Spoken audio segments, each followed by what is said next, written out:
السلام عليكم. فيديو النهاردة هحضر سمك مشوي. هعمل سمكة الكحاية. هي ليها كذا اسم تاني في بلاد تانية، في بيقولوا عليها جحا او الياسمينة، بس هنا في البحر الاحمر والغردقة بنقول عليها كحاية. تابعوا معايا الفيديو للاخر وهنعرف من خلال الفيديو افضل الاكلات اللي ممكن نعملها بيها. يلا مع بعض نشوف طريقتنا ايه. دي شكل السمكة بعد ما اتنضفت واتقشرت. السمكة دي انا اشتريتها كده متنضفة ومتقشرة، لان الشوك بتاعها بيكون صعب جدا والقشر كمان. انا في مرة جبتها ما كانتش متنضفة، بصراحة تعبتني جدا في التقشير، وبرضو في تقطيع الشوك بتاعها بيكون جامد جدا، يعني مش بصعوبة ان هو يتقطع او يتقص بالمقص.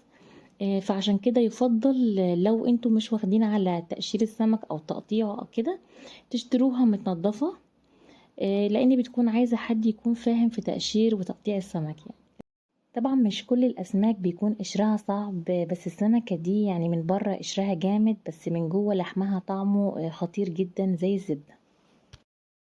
زي ما انتوا شايفين كده السمكة مقفولة زي ما هي.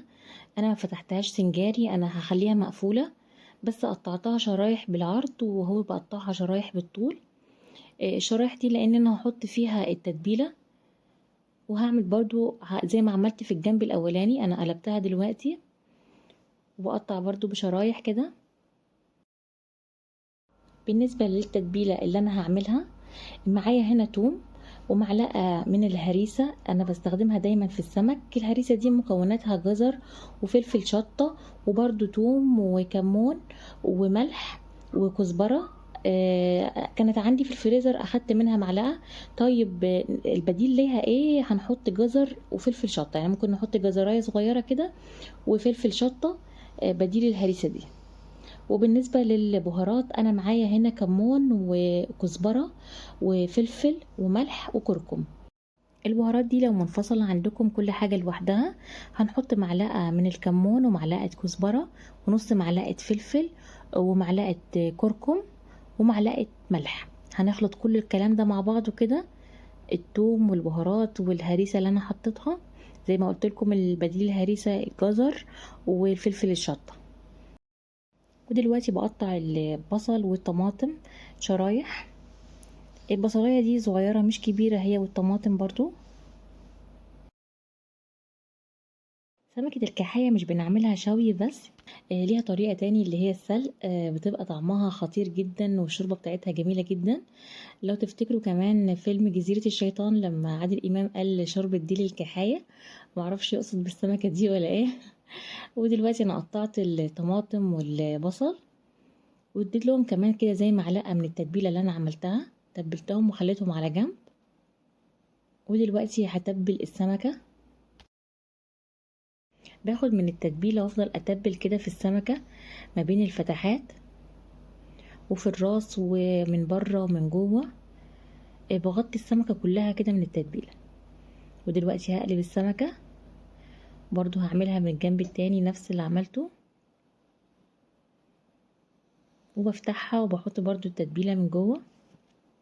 عايزة اقول لكم معلومة عن سمكة الكحاية كمان، اكلتها المفضلة الجمبري. يعني مش بتاكل اي حاجة كده من البحر وخلاص، لا بتتغذى على الجمبري، يعني متربية على الغالي. ودلوقتي بفتح السمكة كده من جوه وبحط لها الطماطم والبصل اللي انا قطعته وتبلته، وبحط زي معلقة زيت بدهن بيها كده السمكة من الجنب ده والجنب ده.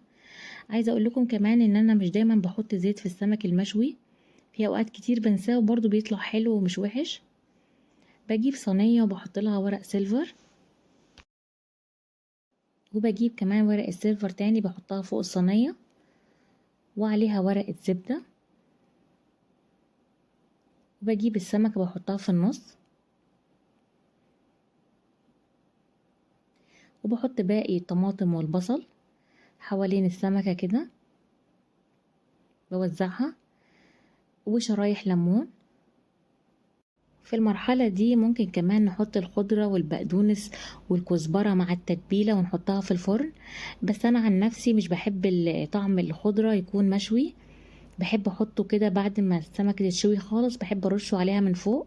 طبعا دي بتكون على حسب كل واحد بيحب ايه. ودلوقتي انا غلفت السمكة كلها كده بورق الزبدة، وكمان بغلفها بالسيلفر، بقفلها كويس خالص. بعد ما بغلف السمكة دي من الجنب ده، بروح ماسكة السمكة كده وقلبها عشان اتأكد انها مقفولة كويس خالص. انا مش عايزة فيها اي فتحة. بصوا زي ما انتوا شايفين كده انا قلبتها. بدخلها الفرن على درجة حرارة عالية، بتاخد معايا زي نص ساعة. وبعدين بفتح السيلفر ده وورق الزبدة وبخليها على الشواية شوية كده لغاية ما تاخد معايا لون. وده شكلها بعد ما خرجت من الفرن. رشت لها بقدونس كده من فوق. بجد السمكة كان طعمها فظيع. طبعا هي سمكة متغذية على الجمبري، فلازم طعمها يبقى جامد.